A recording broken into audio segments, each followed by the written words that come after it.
ሰላም ውድና የተከበራችሁ የማርቲ ገበያ ቤተሰቦች እንደምን አላችሁ? እንደምን ከረማችሁ? እኔ በጣም ደህና ነኝ፣ እግዚአብሔር ይመስገን።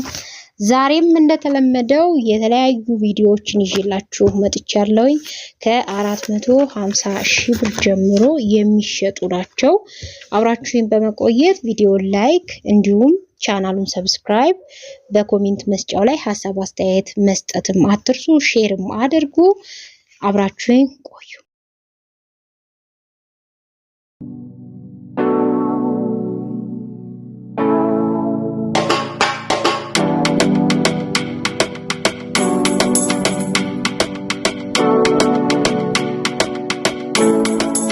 አይዙዙ ኦባማ በቅጥቅጥ ማለት ነው። ሞዴሉ 2011 ነው። ሻንቲ መላሽ ሞተር ንጹህ ነው። ዋጋው 2,100,000 ብር ነው።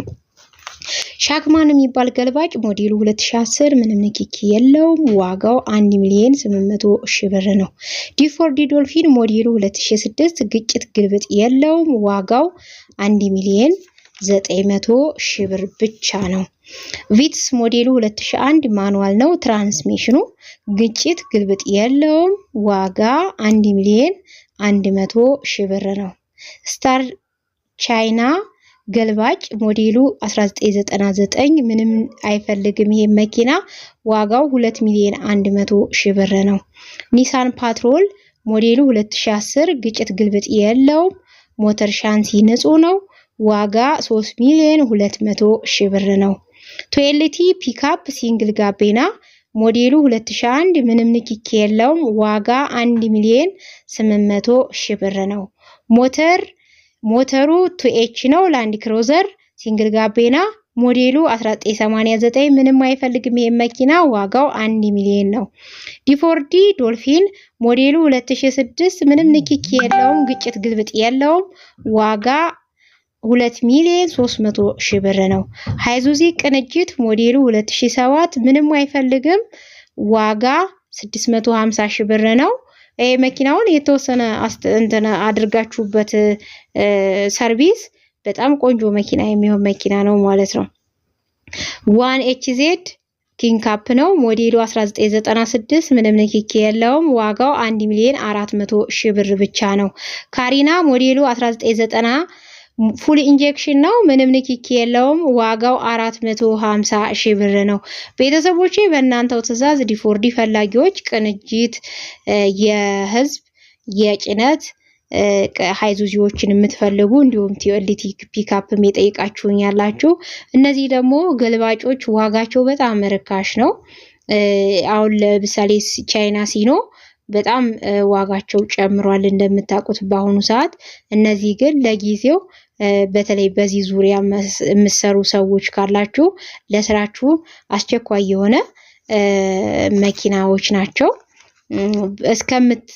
ወደ ሲኖ ቻይና ሲኖ እስከምትቀይሩ ሲኖ ገልባጭ እስከምትዞሩ ድረስ ይሄኛው ሲኖ እንደ ገልባጭ አፈርንም ድንጋይንም የፈለጋችሁትን አሸዋንም ያመላልስላችኋል። ጎማውን ብቻ አስተካክላችሁ እንዲሁም ሞተሩ ንጹህ ከሆነ የትኛውን ቦታ ላይ የሚሰራ መኪና ነውና ለእናንተ ይጠቅማል ብዬ ነው ማስበው ማለት ነው።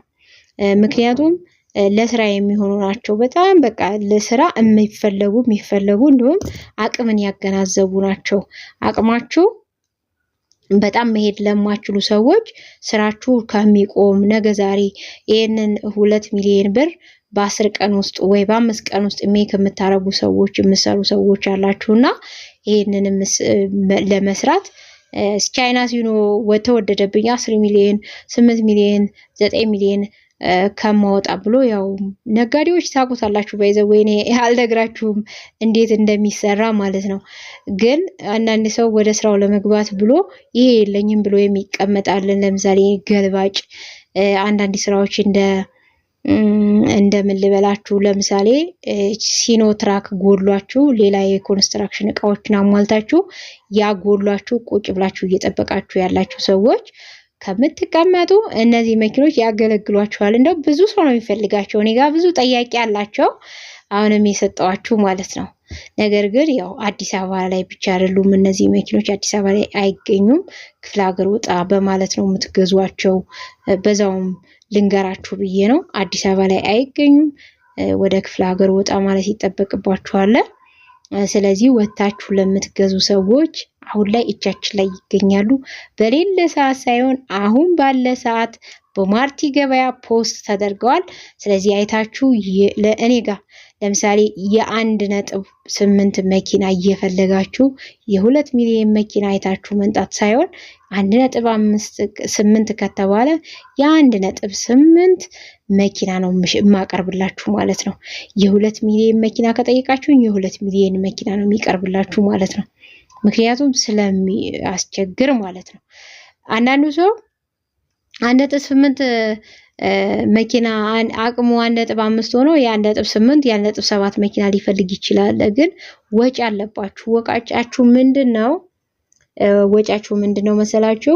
ያው ሶስተኛ ወገን ይኖራል፣ ስም ማዞሪያ ይኖራል፣ ብዙ ነገሮች አሉ። የኮሚሽን 2% መክፈል ይጠበቅባችኋል። እነዚህ ሲሉ ወጪው ትርፍ ብር ከሌላችሁ በጣም ከባድ ይሆናል ማለት ነው። ስለዚህ ሁልጊዜ ሙጥጥ አርገን መግዛት ሳይሆን 1.5 ካለን የ1.2 የ1.3 መኪና ገዝታችሁ መኪናው እግር ሰርቪስ ይፈልጋል። ከክፍለ ሀገር ይዛችሁት ወይ ወደ አዲስ አበባ ስትመጡ ወይ ደግሞ ሌላ ቦታ ይዛችሁ ስትሄዱ እግር ሰርቪስ ቼክ አርጋችሁ ነዳጅ ሞልታችሁ ሾፌር ይዛችሁ ሊሆን ይችላል።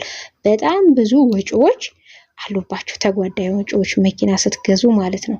እንዲሁም ከክፍለ ሀገር ስለሆነ የምታመጧቸው የ2 ቀን የ3 ቀን የእናንተም እዛ ስትቆዩ ወጪዎች ይኖሩባችኋል። እነዚህንም ታሳቢ በማድረግ እንድትንቀሳቀሱ ለእናንተም ለእኔም ይሄ ነው የሚበጀው። ብዙ ሰው ዝም ብሎ ጊዜውን የሚሰጠው ይመስለዋል ደላላ ሲባል ማለት ነው። ግን እኔ ጋር ስትመጡ በተለይ አዲስ አበባ ከሆነ መኪናው ባለሙያ ትንንሽ መኪኖች ለ500 እና ለ300 መኪና እኔ ዝም ብዬ ነይ ባላችሁብኝ ቦታ ወይም ደግሞ አሳይም ባላችሁ ቦታ አላሳያችሁ። ምክንያቱም ባለሙያ ያዙ፣ ባለሙያ ይዛችሁ ባለሙያ ምክንያቱም መኪናውን ለምሳሌ መገናኛ ሆኖ ቃሊቲ ሄደ አስፈትሽልኝ እኔ መካኒክ ጋር ብትሉት ባለቤት እሺ አይልም። ነዳጅ አቃጥዬ ነው የሚሄደው ይላል። ስለዚህ የከተማ መንገድ ደግሞ እንደምታውቁት ዝግትግት ያለ ስለሆነ ነዳጅ ይበላዋል፣ ጊዜውን ያባክናል። ስለዚህ እሺ አይልም። እነዚህ መኪኖች ስንገዛ ከ500 ሺህ ብር በታች ከሆኑ እስከ 700 ሺህ ብር ያሉ መኪኖች ደካማ መኪኖች ስለሆኑ በእጃችሁ ላይ ባለሙያ ይዛችሁ አብረን እንሄዳለን። መኪናውን ታያላችሁ፣ በደንብ ይፈተሻል። እንግዲህ ቤተሰቦች ለዛሬ ይሄን ይመስላል ይዤ የመጣሁት። ያው በደንብ እንደምታዳምጡት ተስፋ አደርጋለሁ። ለእናንተው ብዬ ነው ግን ዝርዝር መረጃ መነግራችሁ አጠር ማድረግ አቅቶኝ አይደለም፣ ወይም ስለ መኪና ብቻ አብርቼ መውጣት አቅቶኝ አይደለም፣ ግን ለእናንተ ስለሚጠቅም ነው። ሁላችንም ጊዜያችን እንዳንባክን ገንዘባችን እንዳናባክን ይረዳናል ብዬ ስላሰብኩ ነው። ላይክ፣ ሰብስክራይብ፣ ሼር ማድረግ አይረሳ። እንዲሁም ሀሳብ አስተያየታችሁን አስቀምጡልኝ። ሰላም ሆኑልኝ።